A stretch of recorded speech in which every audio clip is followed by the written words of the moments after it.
I first sensed something amiss the moment I heard the soft click of our front door. Before I even managed to set down my keys, an eerie stillness had taken over the house, a silence that felt pregnant with unspoken forewarnings. As I stepped into the entryway, I called out, "Sherry," expecting her familiar warm greeting or at least a quick, "How was your day?" Yet the house answered only with quiet, its hush deepening my unease. A slender beam of light escaping from beneath our bedroom door assured me she was inside. My pulse quickened as I advanced along the polished hardwood floor, each step heavier than the last. It was as if I were intruding upon a scene that had already been cast in motion.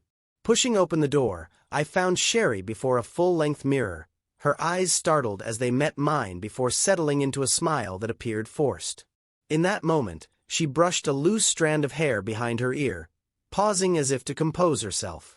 "I'm meeting a friend," she murmured, her tone too flat and her gaze deliberately averted. The deep blue dress she wore, unexpected in its formal cut compared to her usual comfortable attire, clung to her figure in a way that made me notice details I'd never seen before. It wasn't only the style. There was something peculiar about how the dress draped her body. As I absorbed this, a torrent of questions flooded my mind.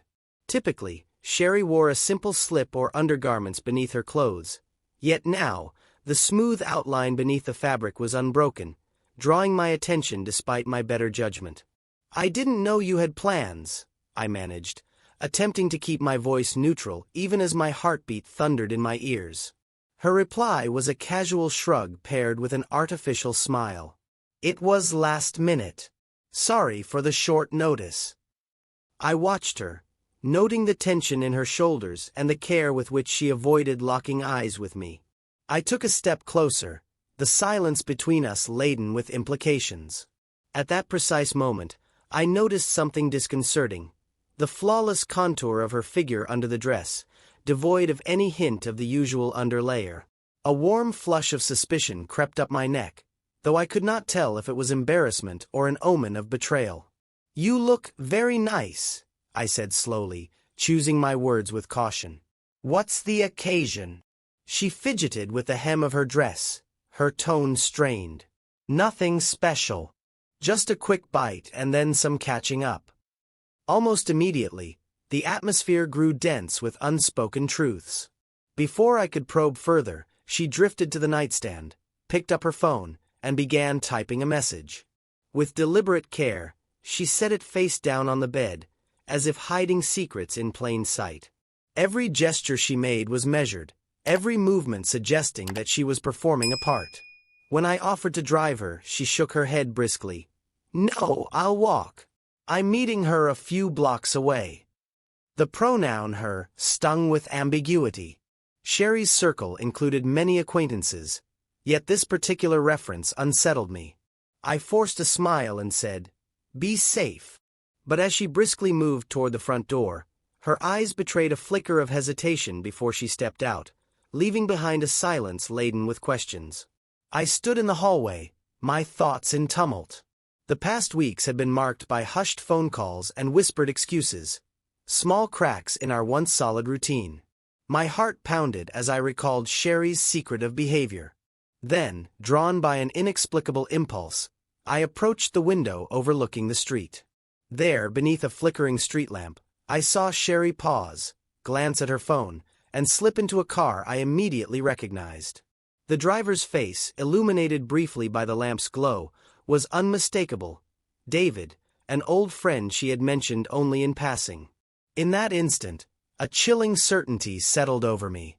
Before I could process the reality fully, my phone buzzed. The screen revealed a text from an unknown number. "Lane, you need to know the truth."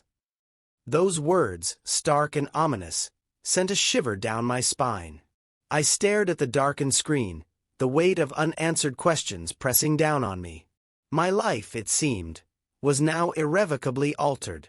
That night's sleep eluded me entirely. The cryptic text, "Lane, you need to know the truth," echoed relentlessly in my mind. Every time I closed my eyes, I saw Sherry in that deep blue dress, her secretive smile and the smooth line of fabric that betrayed her usual habits. The unsettling memory of her slipping into David's car under the flickering street lamp compounded my anxiety, and I tossed and turned in the dark, unable to find solace. Dawn eventually crept in, painting the motel room with a dull light that did little to ease the storm raging inside me. The following morning, over a breakfast that tasted as insubstantial as the conversation that accompanied it, I tried to reach out to Sherry. But her silence was as thick as the tension between us.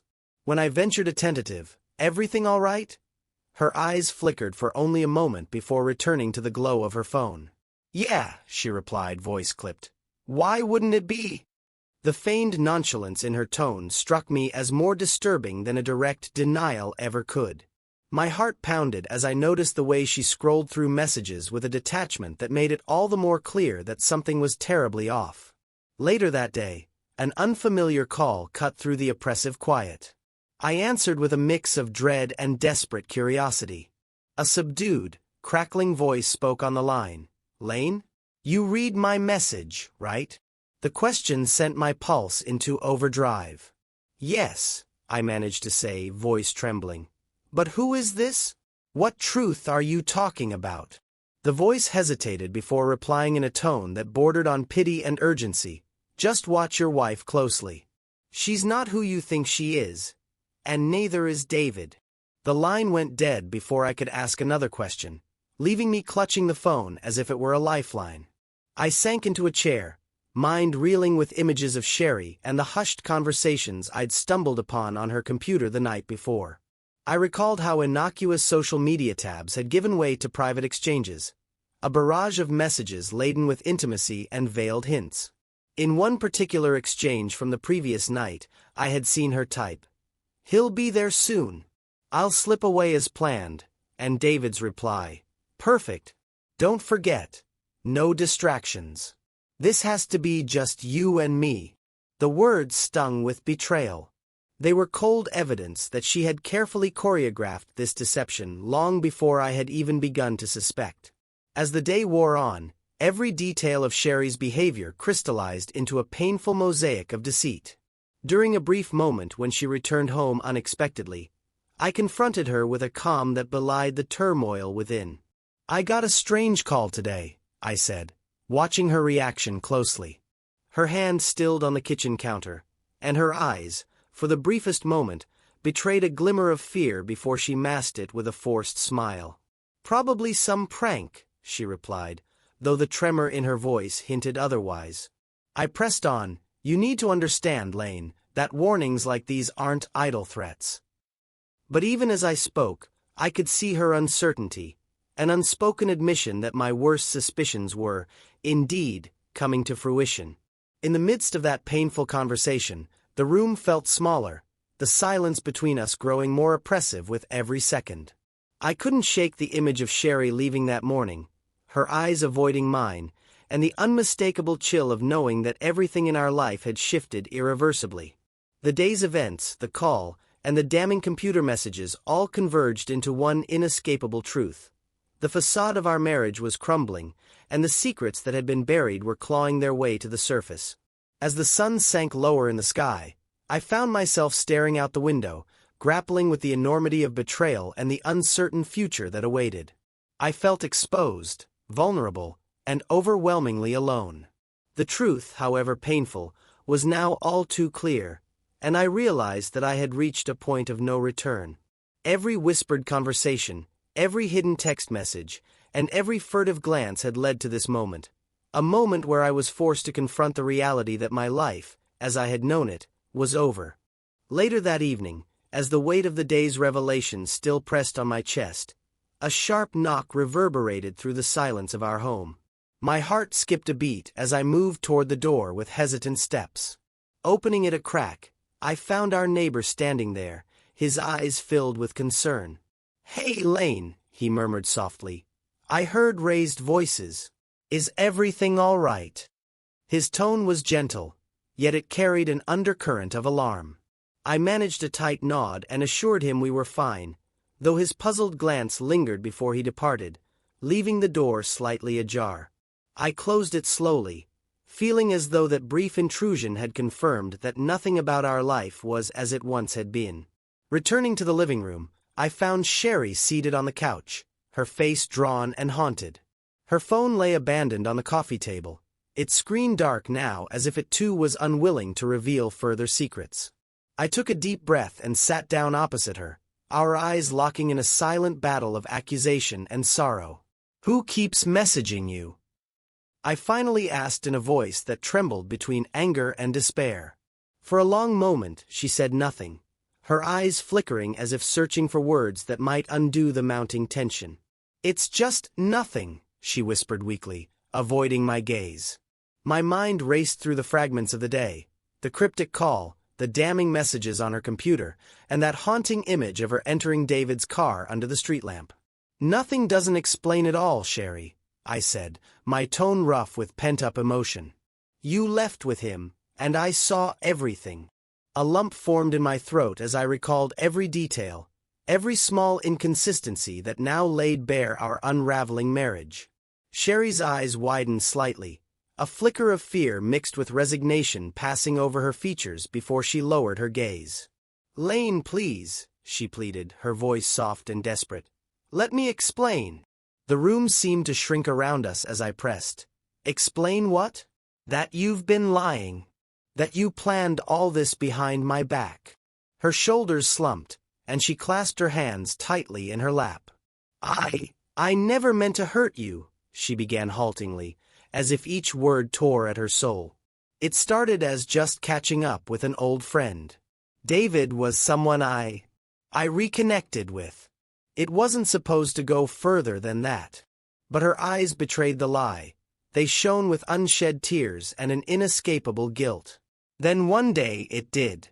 And I tried to stop, but it was like I couldn't control it anymore," she continued, voice cracking with the weight of her confession. Anger and heartbreak battled within me as I clenched my fists. "So this is what you call it? A moment of weakness that's been dragging on for months?" I demanded, my voice rising in a mix of disbelief and anguish. All those secret texts, the excuses, the stolen glances, they were not mistakes. They were choices. Sherry's face crumpled further, and she reached out as if to bridge the gap between us, but I recoiled as if burned. "I'm sorry, Lane," she whispered, barely audible over the pounding of my own heart.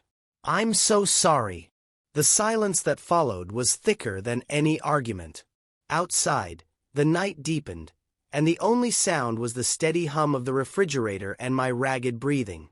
I stared at the photograph on the mantel, the smiling faces of happier times, and wondered how everything had come undone. Every promise, every shared dream, now seemed as distant as a half-remembered nightmare. A final, desperate question escaped me. Was there ever any truth left between us? The question hung in the air as Sherry's eyes filled with tears. For a moment, it felt as if we were two strangers bound by a history that had betrayed both of us. I rose abruptly, feeling as though the floor might give way beneath my feet. "I need to think," I murmured, the words heavy with finality. As I walked away toward the hallway, every step reverberated like the tolling of a bell marking the end of something irreplaceable. Standing alone in the dim light, I knew that the coming days would force me to confront a future I had never imagined. A future where the remnants of our past would have to be sifted through, and where the truth, however painful, would be my only guide to rebuilding the shattered pieces of my life. I wandered into a new day feeling the heavy residue of last night's confrontation. Alone in the silent aftermath, every step seemed to echo in a vast emptiness. I found myself in a cramped motel room that now served as a temporary refuge. The stark white walls and dated furniture felt like an extension of the hollowness I carried within. Early morning light filtered through a thin curtain, revealing a man haunted by betrayal and desperate for a fresh start even as every memory threatened to pull him back into despair. I rose slowly, my reflection in a scratched mirror bearing the unmistakable marks of sleepless nights and inner turmoil. The soft hum of a faulty air conditioner and the distant murmur of traffic outside were the only reminders that the world continued without pause. I could almost feel the weight of every secret I had uncovered, every whispered conversation and every text that had shattered the illusion of normalcy. Every detail replayed itself. Sherry's carefully rehearsed excuses, the unyielding tension in her eyes, and the undeniable truth of her clandestine meetings. It was as if the universe had conspired to strip away all pretense, leaving nothing but raw, unvarnished pain. As the day unfolded, I attempted to piece together the fragments of my shattered identity. I recalled moments from a happier past, the quiet comfort of shared laughter, the tender exchanges that once wove the fabric of our union. Those recollections now felt like relics of a different life, tainted by the harsh reality that Sherry had become someone unrecognizable. The knowledge of her betrayal was a bitter pill that I had to force down with every ounce of strength I could muster. Determined to reclaim some semblance of control, I gathered the few belongings I had left and stepped out of the motel in search of a new beginning. The cool morning air met me with a mixture of promise and uncertainty. I walked along a deserted street, each step carrying me further from the ruins of my former life and closer to an unknown future. Thoughts of revenge, regret, and the need for healing collided within me, creating a turbulent storm that I was powerless to calm. At one point, I found refuge in a quiet cafe, its atmosphere offering a temporary reprieve from my inner chaos. I ordered a cup of bitter coffee, the taste somehow mirroring the sharp sting of betrayal. Seated by a window, I allowed my mind to drift. I recalled Sherry's pleading eyes during our last confrontation, the moment when her carefully constructed facade had faltered, revealing a glimpse of the guilt and sorrow hidden beneath. That moment had seared itself into my memory, an indelible image of what once was and what could never be again. Yet, amid the despair, a small ember of resolve began to glow. I realized that while the pain was raw and unyielding, it also signaled the possibility of transformation. The life I had known was irretrievably lost, but the future, though shrouded in uncertainty, held the promise of renewal. I resolved then to face each day with a determination to rebuild, no matter how fractured the pieces of my heart might be. As the afternoon light waned, I returned to the motel, my thoughts swirling with plans and possibilities.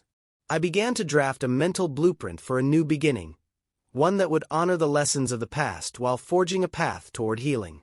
Every moment of pain, every memory of betrayal, would serve as a stepping stone to a future defined not by loss, but by the courage to move forward. In that quiet, unremarkable room, I allowed myself to hope that even the deepest wounds might one day fade into scars, reminders of both the hurt endured and the strength discovered in the aftermath. In the aftermath of every painful revelation, I found myself at a crossroads, standing between the fragments of a past that had once promised eternal happiness and a future shrouded in uncertainty yet ripe with possibility. The divorce was finalized amid a flurry of documents and cold legal procedures, yet the emotional disintegration that followed was far more complex than any paper could capture. In the sterile silence of my new apartment, walls freshly painted in a bold hue that I chose to symbolize renewal, I began the arduous work of reconstructing not just a living space, but a life that had been upended by betrayal. Each morning, I awoke to a quiet that was at once both oppressive and liberating. The absence of Sherry's presence left an echoing void, but it also granted me the space to rediscover passions long abandoned. I returned to the guitar, its strings dusty from neglect, and slowly coaxed music back into my days. With each chord I played, I felt a tiny fragment of my soul reassemble, resonating with memories of better times and the promise of healing.